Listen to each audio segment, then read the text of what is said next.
Veníamos precisamente hablando de lo que era el crowdfunding y el micromecenazgo como oportunidad de financiación de proyectos culturales, dada la situación actual en la cual tanto las entidades públicas, es decir, los gobiernos o distintas fundaciones, federaciones, no tienen recursos suficientes como para acometer este tipo de inversión, y lo mismo ocurre en el caso de las empresas privadas. Dependiendo, por supuesto, del lugar del mundo en el cual estemos centrándonos para hacer el análisis. Pero realmente la situación global de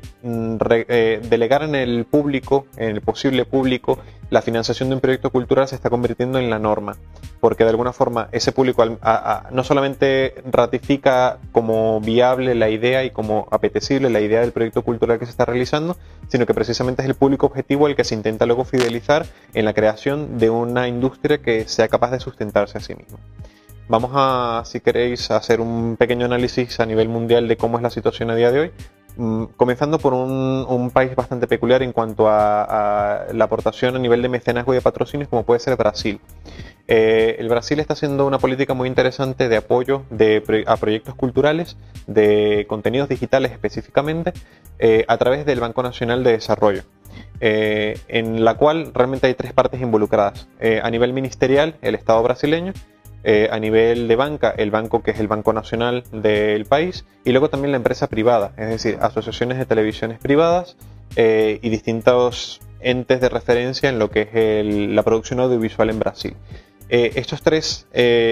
partes se aglutinan en la producción o en la financiación de nuevos proyectos audiovisuales. Sin embargo, sin interferir realmente en lo que es la creación de dicho contenido. Obviamente se intenta que el contenido sea localizado y que tenga posibilidades de internacionalización, pero realmente la intervención del Estado en cuanto a temática de los contenidos acaba en ese punto. Esto es muy interesante porque no se da de la misma forma en el resto del mundo. Se ha acusado a los gobiernos y a la empresa privada de intrusismo en lo que es la creación de contenidos digitales, cuando realmente la situación difiere mucho, por ejemplo, de lo que es las Américas a Europa. Si analizamos el caso de los Estados Unidos, por ejemplo, el micromecenazgo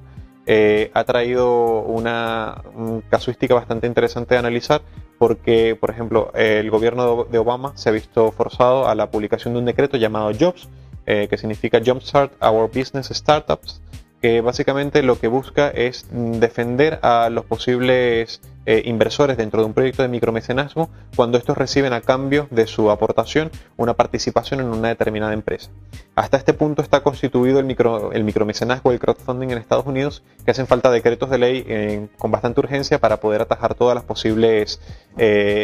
casos que se dan.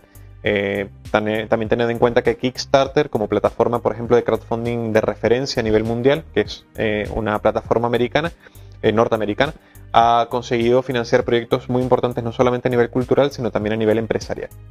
Y luego tenemos el caso de Europa. En Europa la situación es muy diferente porque ha habido proteccionismo estatal a nivel de subvenciones o de posibilidad de financiación para proyectos culturales, cosa que se ha visto muy mermada, por supuesto, a raíz de la crisis. Esto ha llevado a que precisamente el micromecenazgo, que no se acaba todavía de implantar en Europa, empieza a surgir con mucha fuerza, de alguna forma para suplir esta posibilidad de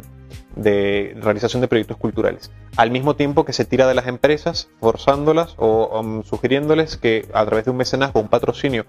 muy bien remunerado luego a nivel de desgravación fiscal, puedan invertir en proyectos culturales. La situación en España es similar a la del resto de Europa. No teníamos una ley de mecenazgo bien establecida como por ejemplo la puede tener Italia, con desgravaciones muy importantes a nivel fiscal, pero sí teníamos subvenciones y ayudas públicas de una cuantía importante para proyectos culturales. Obviamente, a raíz de la crisis económica, estas ayudas se han visto mermadas y un poco lo que se intenta es delegar la producción de estas obras culturales tanto en la ciudadanía, a través del micromecenazgo, como en las empresas privadas. A día de hoy se está articulando una ley de mecenazgo y de patrocinios que precisamente facilitará la inclusión de nuevos patrocinios a nivel privado con desgravaciones fiscales de cierto interés, para rescatar un poco lo que es la producción cultural en Europa.